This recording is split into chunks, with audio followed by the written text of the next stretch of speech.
Gracias amigos por continuar con nosotros en Cara a Cara. Esta mañana pues el presidente ecuatoriano Lenín Moreno confirmó lamentablemente la muerte de los periodistas del diario El Comercio de Quito.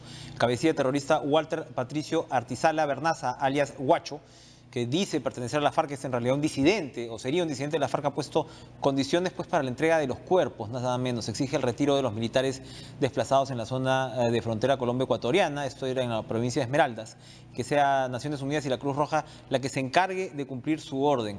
Ahora me acompaña Alcibiades Onofre, él es reportero de la cadena ecuatoriana de noticias TC Televisión, ¿no? Conocía además a las víctimas mortales, era amigo de ellos, y 2 días antes del secuestro de los hombres de prensa conversó con Javier Ortega. Alcibiades, gracias por estar con nosotros.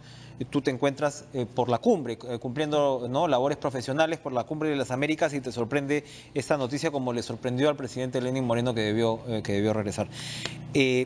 Me contabas que tú incluso has cubierto la zona de frontera con Javier.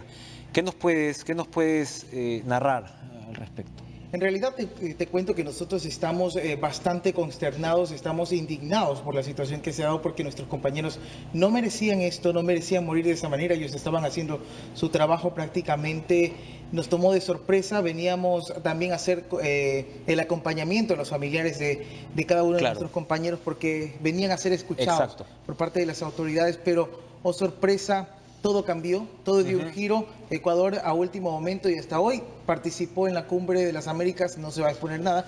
Nosotros preocupados por la situación de cómo se ha estado manejando más que nada el tema de la frontera. El tema de la frontera con Colombia es bastante candente. ¿Cómo es eso? Por eso te preguntaba el tema de la cobertura, cómo se vive allá. No estaba protegida esta frontera, no se le ha dado la importancia del caso. ¿Qué nos puedes contar de eso? Ocurre que el Estado ecuatoriano desde hace muchos años, y este gobierno también lo ha reconocido, que no ha estado como Estado dentro de esas poblaciones. De esto se han valido también estos delincuentes para volver aliados a los habitantes de esos sectores, e inclusive poder de una u otra manera autoprotegerse o tomar el control de todo este territorio, que es muy propicio para el tráfico de droga. ¿Es zona de cultivo de coca o de tráfico?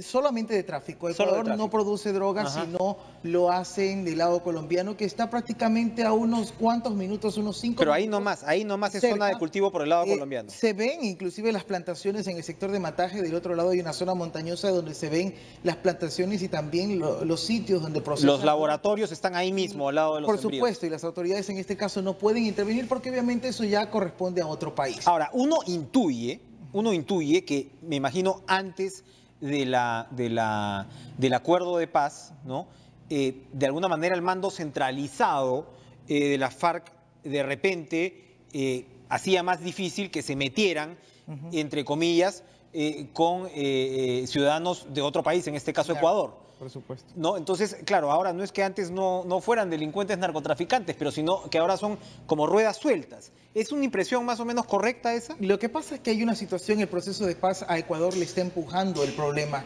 hacia nuestro lado. El Colombia está con la operación Hércules del lado colombiano y tiene acorraladas prácticamente estas disidencias de las FARC. Y la frontera del tráfico va bajando. Nosotros obviamente está bajando, y ellos, como se han valido del olvido del Estado en ese punto, eso es su territorio. Y se lo han dicho y se lo han dado a demostrar, a conocer al gobierno con los ataques que se hicieron en un comando de la policía, porque cuando se cambió a toda la cúpula policial era tan raro que no había mucho movimiento ni tampoco decomiso en la zona. Cuando se cambiaron a las autoridades comenzó a evidenciarse también toda la droga, el alcaloide que por ahí transitaba. Entonces comenzó también la presión. Y cuando hubo la presión, hubo ya un aviso también con un ataque con coche y bomba a una instalación de la policía.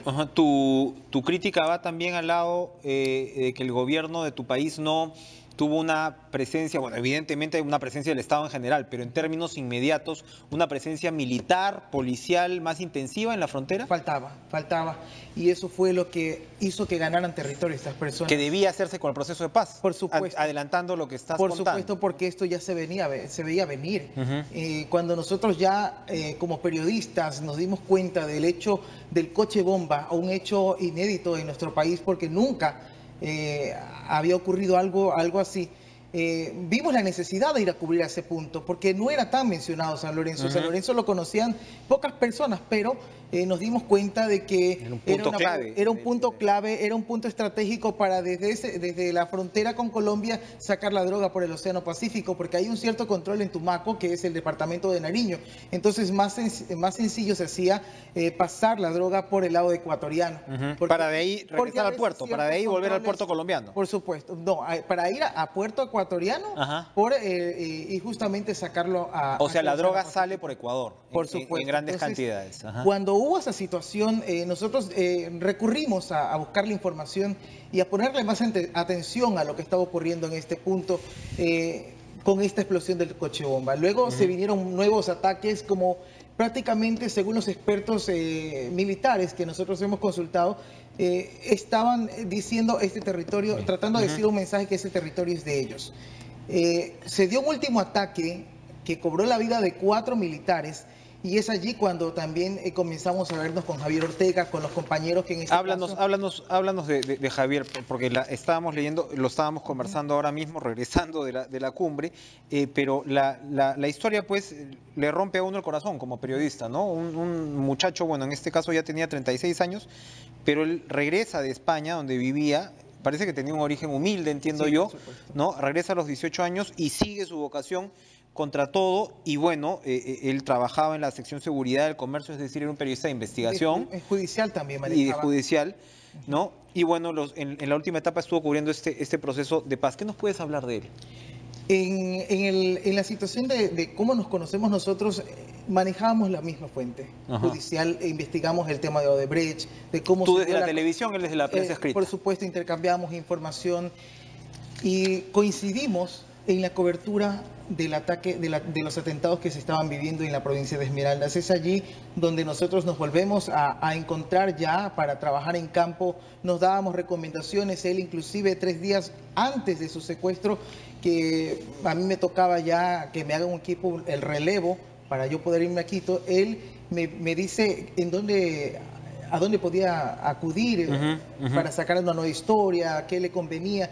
Y a nosotros, que ya habíamos permanecido desde enero un cierto tiempo y conociendo el territorio, ya nos habían advertido, no eran amenazas, eran advertencias de la población de que decían, tengamos cuidado, cuidado que ya se les está identificando, ya saben quiénes son ustedes, hay personas que vienen a consultar por ustedes donde están en este momento. Ya los tenían identificados. O sea, todo está bajo control en ese territorio, no es que alguien va y nadie sabe quién es. Entonces la gente se autoprotege y justamente estos disidentes de las FARC, que mediante las oportunidades que le han brindado a esta población que no tenía acceso a algunos beneficios, como todos los ciudadanos ecuatorianos tenemos, se valieron de esto, obviamente, y por eso es que hay esta confabulación, hay esta cooperación entre la ciudadanía que cuida esa fuente de ingreso económico. Entonces nos alertaron, decían, tengan mucho cuidado, miren, está sucediendo esta identificación,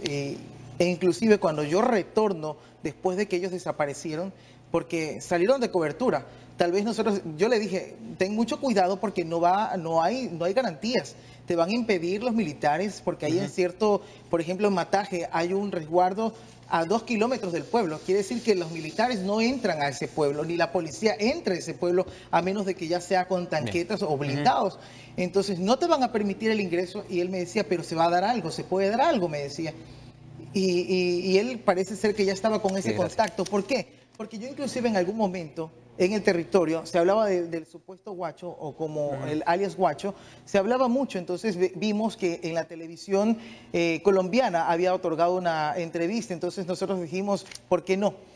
Porque no nosotros, tal vez parece ser que le ofrecieron a mi compañero una exclusiva y él acudió a ese punto. Qué terrible, qué terrible. Lo sentimos mucho. Alcibiades, nos ha ganado el tiempo, lamentablemente, y en tu caso lo tienes que sentir muy de cerca. La solidaridad del gremio, porque uno sabe precisamente que cualquiera que haya estado en la cancha sabe que cualquiera le puede pasar, y lo que tú estás narrando es especialmente triste. Gracias por estar con nosotros. Toda nuestra solidaridad con la familia pues, de estos colegas desaparecidos en tan trágicas circunstancias. Vamos a ir a una pausa, regresamos con lo último de Caracas.